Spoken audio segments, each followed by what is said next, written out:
Welcome, everyone, to the first ever podcast, the HNW Podcast, the only one you ever need to listen to talk Halo Ninja Warrior. It's myself, Smokey Massacre, and joining me for our inaugural episode is Snozberries. Snoz, how you doing?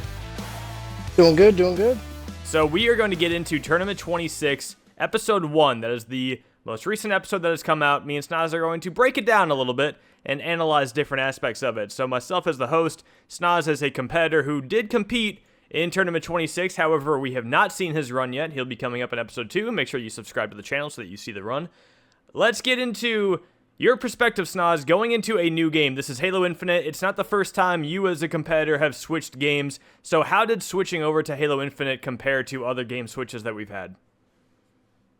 Well, I feel like every time we've switched games, it's been different, right? It's never just been, oh, this is the same. But I feel there was some functionality in Infinite that was drastically different than before, like the slide, not being able to disable a slide, for example, completely for runs.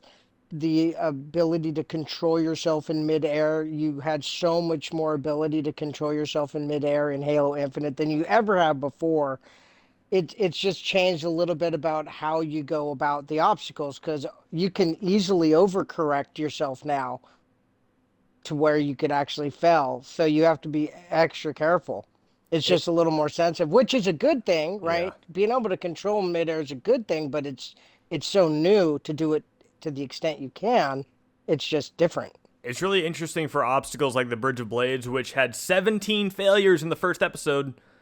That's a lot. Obstacles like that, you get that save jump and you actually overcorrect it too much, like you were saying, and then you go maybe back behind the blade. I know there was a lot of people struggling with that just because of how floaty you are in Halo Infinite. I can say for myself... keep going? I was just going to say, you feel like you might be coming up short, and then you try and overcorrect it, and before you know it, you're flying over it. Exactly. Or vice versa. You think you're going too far, so you try and bring it back, and before you know it, you're woefully short of the obstacle. So it's a learning curve like any of the others, pretty much. It really is. For me, as a course host going into Halo Infinite, it was just really hard to nail down how I wanted to build the obstacles and make sure that they were balanced. I think I said this in the commentary, Tournament 26 is a very simple Stage 1 compared to a lot of other Stage 1s I've had. No moving obstacles because Halo Infinite has some capability for moving obstacles, but not a lot. And the capabilities it does have don't feel very fleshed out and smooth yet, so I wanted to stay away from it and keep it simple. So Tournament 26 was a very simple stage, but there's still new components like the grapple swing and the thruster. So let's get into some of the failures from this episode. There were a lot of failures, obviously, and some that stood out more than others. We'll get to, I think we both know what the most obvious standout failure is, but I wanted to know if there's anything else you picked up on from the episode that you wanted to note on when it came to the failures from episode 1. Well, I was wrong. A fun fact for those who don't know is that we sometimes do predictions right before the tournament starts of how many people are going to fail certain obstacles, how many people are going to advance, just based on what we think. And I totally overestimated the grapple swing. I thought a lot of people were going to fail the grapple swing, and there was such a success on it that the Bridge of Blades just was a train wreck. I mean, I probably guessed half the people that would fail it. I don't know how many people for the whole tournament, but how many people failed it in the first 50? 17, and not all 50 got there, so I don't even know how many people total got there. That sounds like almost a 50% fail rate, which is kind of insane when you think about it. That's just a lot. Yeah, the Bridge of Blades is what stands out for me, is that it was really tough on people right out of the gate. Yeah, and same with the Flying Chute. The Flying Chute definitely did a lot of damage to competitors. Even the Thrust Reverse did some damage. But I want to note two very, very... I don't even know what word I'd use to describe them. Recognizable, two failures that really stand out to me. And one of these competitors might have a little controversy around him, and we can briefly touch on that. But the two competitors I want to note were Lord of Ooh and Caden. Both competitors defeated the Flying Chute, and both failed the final obstacle of stage 1. Snoz, you have failed the last obstacle of stage 1 in the past. Tournament 11, I know what happened to you. What does that feel like going out so close to the end? I mean, it's a double-edged sword because you want to go deep as you can in the tournament, but in some ways, I almost rather fail the flying chute right before it because it's such a tough obstacle. But at the same point, again, this is what I get back to when we talk about that last obstacle.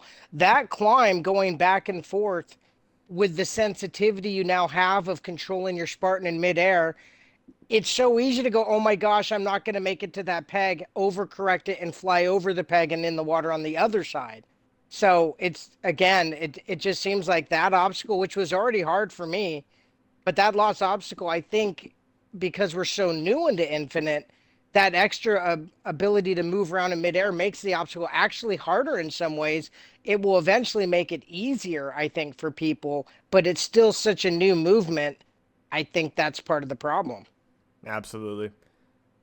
Now, let's get into... So, obviously, failing the last obstacle is very rough, and, you had a good chance of clearing. Caden was very short on time, which is why he kind of had to rush, and then he just ended up slipping down one time, but and then in it was this, over. yeah, but in this tournament specifically, getting there means you beat the flying chute, and the flying chute in this tournament, in my opinion, is so difficult that's just a feather in your cap for the first tournament to say you beat the flying chute. There's going to be a lot of good people, I'm going to guess, but when this tournament's over, that failed the flying chute.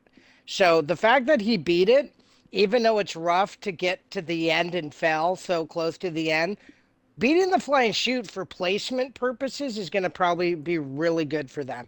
Yes, it is. Now, let's talk about some of the bigger name competitors who went out. We had Sunnyside Splash. He was the first person to clear stage 1 in both tournaments 24 and tournament 25.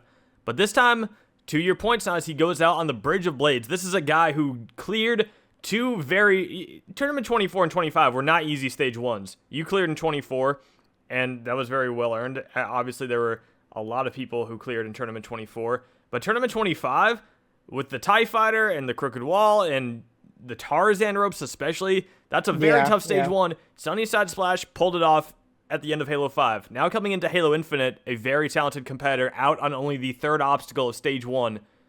And it's the Bridge of Blades. It comes down to that new jumping mechanic with how floaty and how much correction you can make. And Sunnyside Splash just had a little too much air under his feet and missed the Bridge of Blades. Yeah, I'm a little shocked, to be honest. I mean, even though that mobility is difficult for the better jumpers, and I put Sunny in the better jumper category, I really feel like the obstacle that I'm expecting him to fail, if any, is the flying chute. So I did not expect him to fail the Bridge of Blades. That was actually surprising to me. Yeah, I just didn't expect him to fail there. That was a surprise.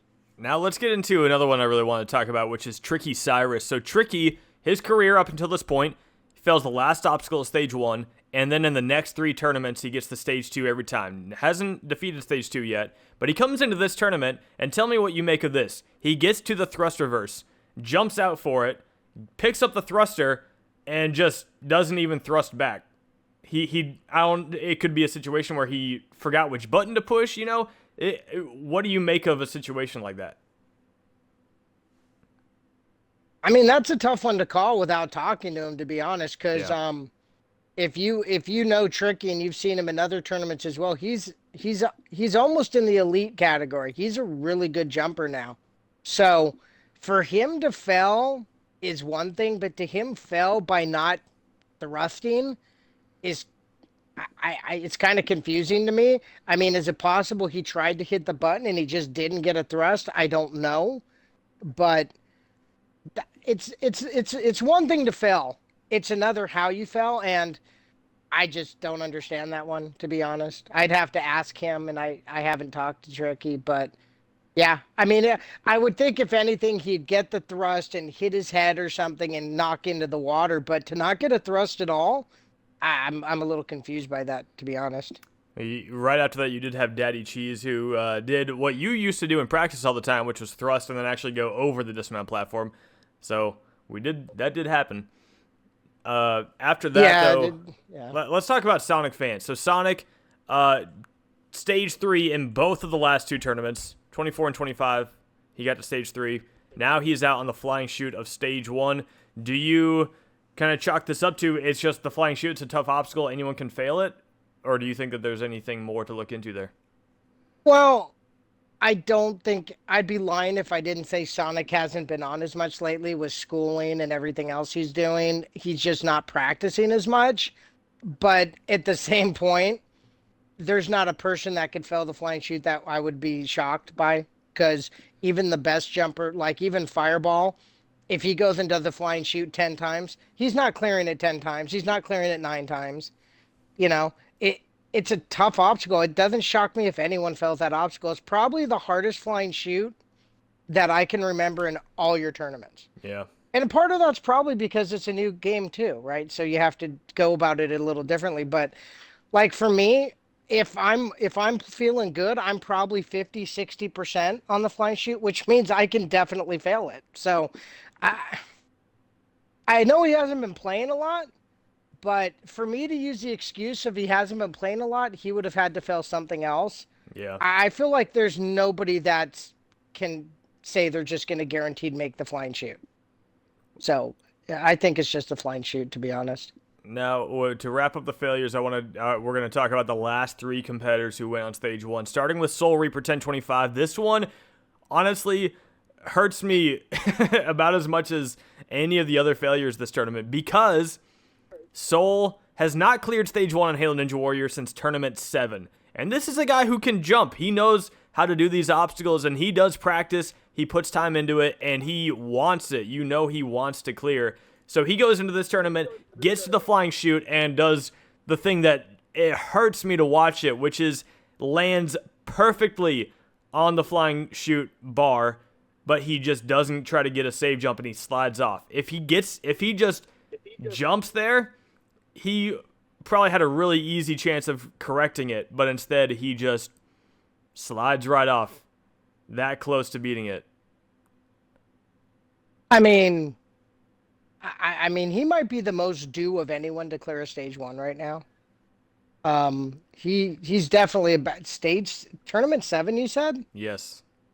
I mean, he's a way better jumper than that. He's probably had so many close calls. But again, even not getting that save jump, everything happened so fast on the flying chute. It sucks because he kind of did it correctly, but he didn't complete it. But at the same time, that flying chute's rough. I mean, I'll say it again. When this tournament's over, there's going to be I'm guessing, I don't know, there's going to be a handful of not good jumpers, elite jumpers that are going to fail that obstacle. It's just going to happen. Well, one person who didn't even get there was Mighty Max 80. Mighty is someone I really want to talk about because this is his career so far. His first appearance, tournament 18, he fails the first obstacle of stage 1. Then he gets to the crooked wall in stage 1. He fails stage 1 4 straight times to start his career. And then in tournament 23, he breaks through and gets all the way to stage 3. Tournament 24, he gets back to stage 3. So back-to-back stage 3s. Last tournament, tournament 25, he goes out in the TIE Fighter. Same obstacle you failed. And we know how, we've talked obviously a lot about how difficult that obstacle is in the past.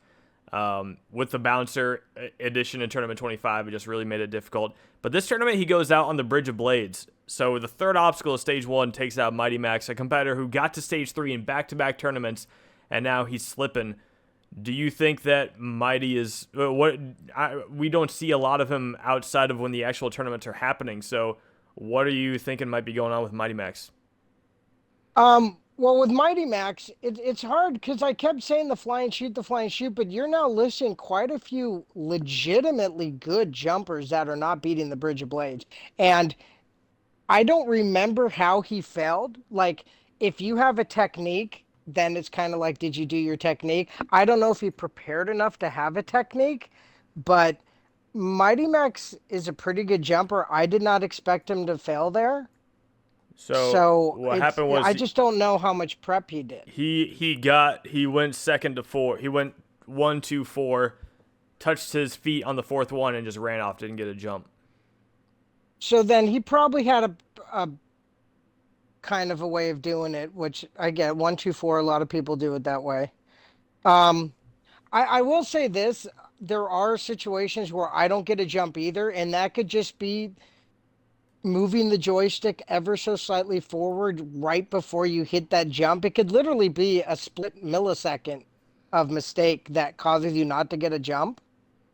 So that's just a tough one. I just don't expect Mighty Max to fail there. He's a good jumper. But as I said, there's quite a few good jumpers you're listing that failed the Bridge of Blades. It's crazy. I didn't expect so many good jumpers to struggle there, and we're only halfway through your tournament. Yeah, well, now we're going to get to the biggest one of all. Hunter Unit 751, the only competitor who has been in every single Halo Ninja Warrior tournament.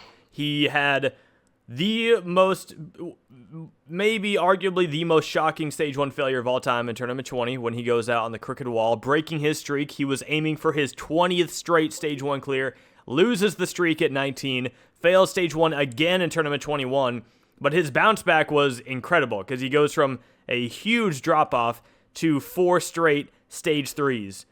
And now, after 4 straight Stage 3s, he's out on Stage 1 again. It's the flying chute. It's Halo Infinite. Do you think Hunter is bouncing back again? Absolutely. I would be more concerned for Hunter if it was a different obstacle. But again, not to be a broken record, I don't care who you are. If you fail the flying chute, it's not going to shock me. It's that hard an obstacle for everyone. Hunter's proven time and time again, if your bounce back is defined on being able to beat Stage 1, I don't worry about Hunter. Hunter's proven how consistent he is, and he almost cleared it again. I mean, if he just lands that flying chute, he's clearing the stage. Yep. He did, because it's not like he failed the second obstacle. He's pretty much in the home stretch when he gets to the chute, So, sure, anytime Hunter fails a Stage 1, it's shocking because it's Hunter. But like we just talked about, there's nobody, your best competitor, if he failed the flying chute, I'll go, yeah, that's a brutal obstacle. I'm not going to go, oh my God, he failed. It's just hard for everyone. Well, yeah, I'm very excited to see how some of these competitors who did have their struggles in Tournament 26, I'm excited to see how they'll do in Tournament 27. We'll actually touch on that a little bit later on. But now, this segment is not going to be as long as it could have been, but we're going to talk about the successes, starting with the second runner of the tournament, Free MMO Direct, without a T. He clears Stage 1. He's a newcomer, a PC player. He's been waiting for his chance on Halo Ninja Warrior. He's done a lot of Roblox tournaments throughout his, history. So, what do you make of a PC newcomer who's been waiting for this opportunity, and he gets it, and he destroys Stage 1 on a stage that so many other people struggled with? Well, I don't really look at it as that he's a PC player or he's on M&K is the issue here. You spend enough time with him, his enthusiasm and motivation to prepare is second to almost no one right now. I mean, there's a couple PC guys we're going to talk about here, as you know. They're practicing probably more than almost everyone else, and practice warrants reward, and they're proving it. I mean, the enthusiasm these guys had when they cleared, they want it. And some of these other guys are still mentally trying to get past going from Halo 5 to Halo Infinite. And these guys don't have that comparison. They're going in fresh to Halo Infinite. So it's all they know. So they're just bang, they're going for it. And quite honestly, I think it's fantastic having brand new faces that are legitimately solid jumpers that show the enthusiasm and the joy of clearing. It's really good. I'm sure you will 100% agree with me on this. One thing that I love about it is if we were having this conversation like 5-6 months ago, and we were talking about who do we think is going to be doing really well in Halo Infinite, neither of us are saying Free MMO Direct. You know why? Because we didn't know who he was. And now we know. Exactly. And again, I don't think that this is a reason for a success, but it's interesting if you look at everyone's mindset going into these new tournaments. There's a different mindset when you've never done a tournament. These guys don't have Halo 5 to compare to, whereas we're all trying to understand how to jump because it's different than how we jumped before. This is just how they jump because it's new. So it's just an interesting dynamic. But I think it's great that You have only, I think, three clears, I think, in the first 50. Yes. And two of them are playing on a PC. I think it's actually really good for the future of Halo Ninja Warrior, to be honest. Well, let's talk about the next one then. Fragile NW. He's got NW in the gamer tag. I assume that stands for Ninja Warrior. Now, it could, maybe it doesn't. I don't know. I'll have to ask him sometime. I'm But sure it does. he's close with MMO. So these two were very much in like supporting each other throughout the runs, and I think it's cool. Honestly, it reminds me. I have a little less direct interaction with Fragile and MMO together, but that kind of camaraderie and encouraging each other reminds me of the closest thing I always think of is like you, Grasshopper, and Gotenks back in the Tournament 9 days when you guys were very much like you guys Yeah, were I close and agree. working together. I might even throw Puma in there. I mean, the amount of practice and prep we did back then, Go Takes Me, Puma, Grasshopper, and a couple other guys I'm missing out on, in my head right now. It's just different now. There's no way I prepare for a tournament like I did back then. And these Yeah. guys, they're so enthusiastic, and it's nice to see that that's getting paid for. They're getting, rewarded for that. It's really good. Now, there's only one other person left to talk about in terms of the successes, and that would be Joey. Joey clearing stage 1 for his 4th time in a row. Any surprise there that he cleared stage 1? No. I mean, even, but I will say this, if he failed the flying shoot, I wouldn't be stunned by it because I've seen, I watch these guys practice. Yeah, he was a little worried about the flying shoot. He knew, but he's also one of your top, he's one of the top jumpers right now. So if I had a short list of people clearing stage one, Joey's definitely on that list. So doesn't shock me in the least that he cleared. It's nice to see some of the good jumpers getting started on the right, with the right foot, so to speak. Now, I couldn't agree more. Joey is just he has all the talent in the world when it comes to jumping, and he takes the time to prepare. So he's Very setting him. consistent. Yeah, he's setting himself up for success for a long time to come, I think, on Halo Ninja Warrior. Now, let's talk about projection. Joey's an easy person to start with because 4 stage 1 clears in a row.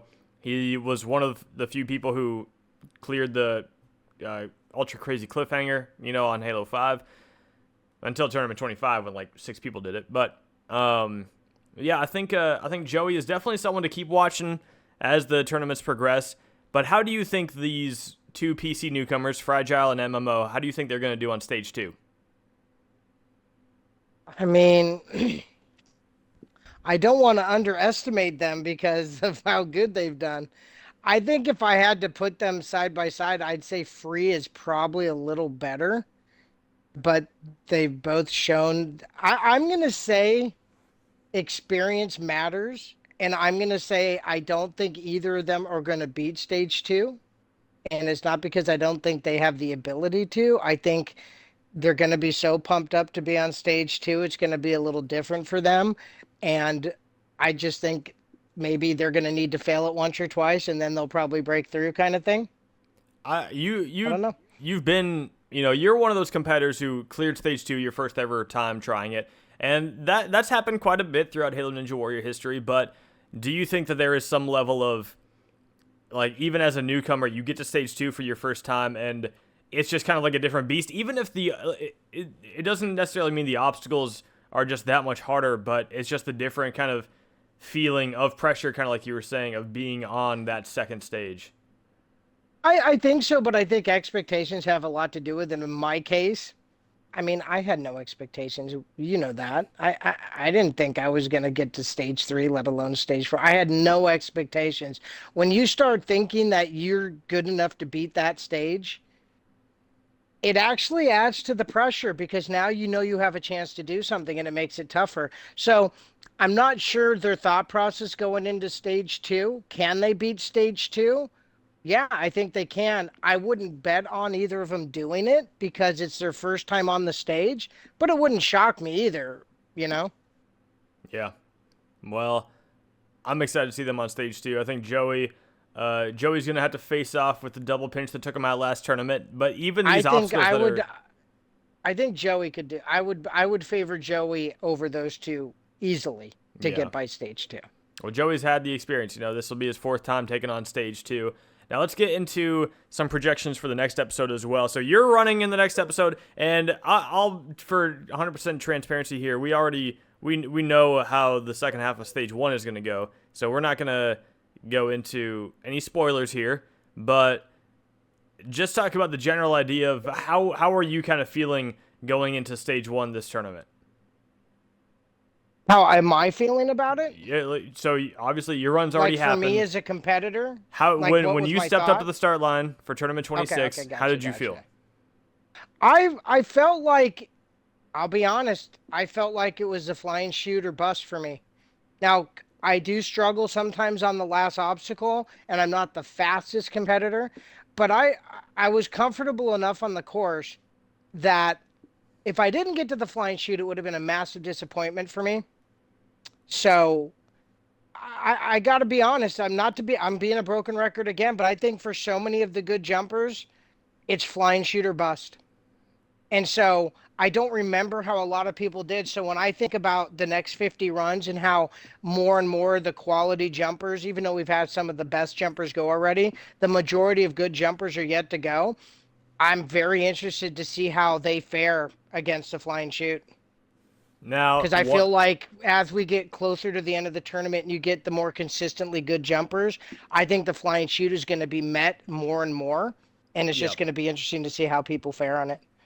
Well, one competitor I was really excited about going into this tournament before it even started, and I think you would agree, is Patty Freakin', because he's a PC player now. He would still come back to his Xbox to support Halo Ninja Warrior, but he didn't have the drive to practice if it meant that he was going to have to go to a gaming system that he didn't really want to use. So he would show up for his few minutes of practice and do his runs, but I can say that leading up to Tournament 26, Patty was preparing like I've never seen Patty prepare before. No, even I was practicing with him, and in practice, me, Go Tanks, and Patty would prep a little bit, right? We were doing practice, and I have no problem saying Patty was significantly doing better than me and Go Tanks in practice. He just he seems to have caught on to Infinite better than a lot of people. Not to say other people won't too that haven't, but he seemed to pick it up quicker than most. Just like I'm just going to throw out a random name of someone else that appears to be doing better than he. Sane seems to have picked up, Sane the Legend seems to have picked up Infinite a little better from what I've seen, as well as some other guys, right? But yeah, Patty just picked up Infinite. I think Patty understands the midair control a lot better than a lot of people already. He's really looks comfortable out there already. Yeah, I'm excited for everyone to see Patty Freakin' and all these other great competitors take on the course. We got to talk about the big three, though. The three who got to the final stage in Tournament 25, and that is Fireball, Strafe Helix, and Weapon Matt. All three of them are going to be running in the next episode, and I think it would be a broken record if we said it again, but I think, pretty much I expect all three of them to at least get to the flying chute, and then it's a matter of if they can beat it. I need you on your best behavior right now, by the way. Why is that? Because the commish just got online. Sorry. Oh, should we get a little, why not? It's the first HNW podcast. Should we just have a little sneak, a little surprise entrance from the commish? Yeah, get the commish in here. All right, let's see what the commish has to say. And then I'll speak on those three guys. Go Tanks. He's got his just joined the party low mic potential going on. I don't know. Hello? Go Tanks. Go Tanks.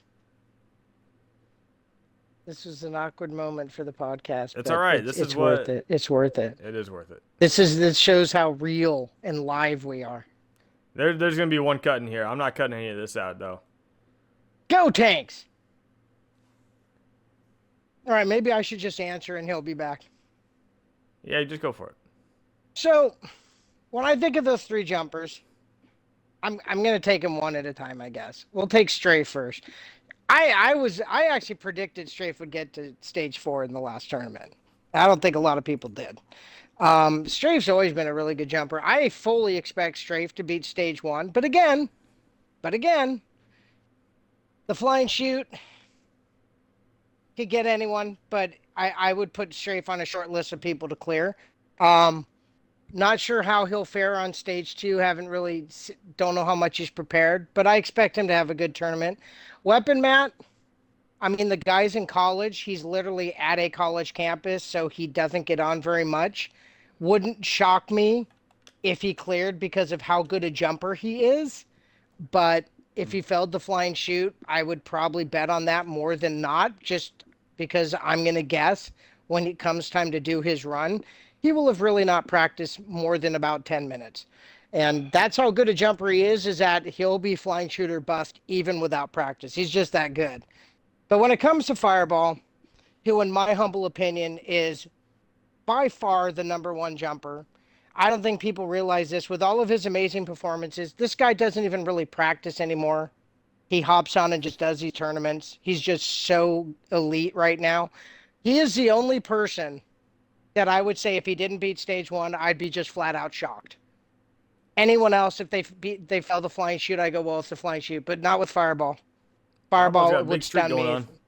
He just doesn't fail stage 1, and he'd shock me if he did, even without a lot of practice. He's going for, I want to say, his 13th straight stage 1 clear this tournament. That's his target. So he's, he's like within theory of being in striking distance of Hunters eventually, but that's still a long ways away.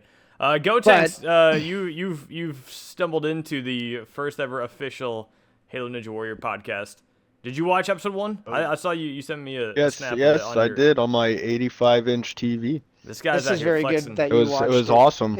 It's good. If you didn't watch it, it would be really bad for the content. So that's good. I did watch it. I wouldn't have invited him if I didn't know that if he didn't send me that snap of him. Fair enough.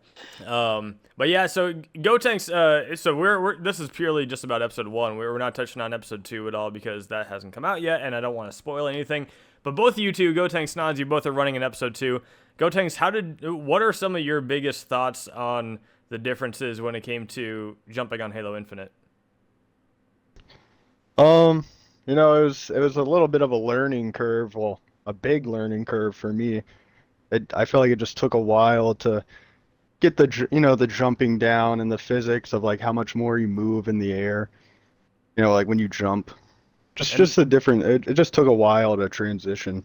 Well, one thing I'll also say is with a lot of the practice that I saw you guys do in Gotenks, I think one of the things that I noticed you struggling with a lot was the second obstacle, the grapple swing. Yeah. So what do you think was a harder thing to figure out? The new movement of Halo 5 or of Halo Infinite, or the abilities like grappling and thrusting and that type of stuff? Yeah, I think it took a minute, it takes a little bit to get used to that grapple and just, how to like just get the grapple. I was struggling with consistency on that during practice. Well, that's the first Halo Ninja Warrior obstacle I've ever had where you aim actually matters, Yeah. Like you have to hit a certain point. Yeah, so that was tough. Yeah. Well, the grapple is going to be back in Tournament 27, I'll tell you what. But we're going to wrap this up now. So we've talked about the failures. We've talked about the successes.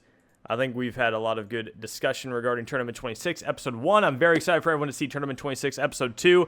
But when it comes to Tournament 27, that is going to be coming sooner than you think. So sometime in August is when Halo Ninja Warrior Tournament 27 will begin. So I hope everyone starts practicing. I'm in the process of making the maps public. So by the time this video comes out, the maps are probably already public. But yeah, any final thoughts, Snoz, Gotenks, on Tournament 26, Episode 1, and the future of Halo Ninja Warrior on Halo Infinite? I mean, I would say that it'll be interesting because jumpers are going to get more comfortable. So I think success is only going to go higher over time. So yeah, should be fun to watch. Yep, I agree with that. This was the first tournament in a new game, so it'll be exciting to see how the 2nd tournament goes. I will also say just to see. I mean, this is similar to when Halo 5 started. Tournament 17's map, honestly, visually not the most appealing course. And then Tournament 18 looked a lot nicer. I feel that it's going to be the same way at 27. I like how the Tournament 27 map looks right now. So if you're just into Halo Ninja Warrior for the aesthetics, which I know is obviously all of us, that's why we do it, just for pretty views. No, it does look nicer, but yeah, I think the course is more fun for Tournament 27, and I'm really excited for that one. But I'm also really excited for everyone to see the rest of Tournament 26, so please subscribe to this channel. Tournament 26 Episode 2 will be coming out within the next few weeks, and you guys will see how the rest of Stage 1 unfolds. I can't wait for you to see it. Go Tank Snoz, thanks for joining. Yep, thank you.